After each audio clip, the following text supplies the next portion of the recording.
namatay, lahat po ng manpower plus yung lupa, libre po lahat. Oh my God. Yan. Parang gusto ko nang mamata. Ayan, ganun po yan. So, isa pa. Libre lang dito.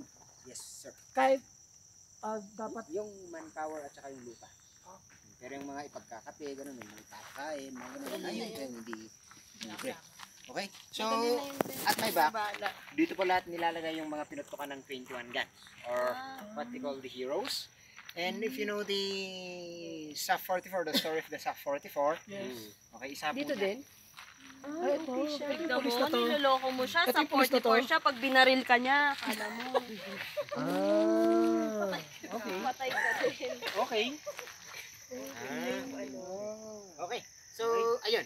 Dito po yung veterans, yan po yung civilians, yun po si Globe. Yung tower ng Globe. Ang lakas mo. Kaya pala Kaya pala may signal. 4G. Ang lakas niya sa globe. Ayun. So, ito po yung kwento in this cemetery. And this cemetery pala is the modern way of burying the dead here in Salada. Because the old way, pupuntahan po natin yan mamaya. Something ngayon after natin. Okay? So,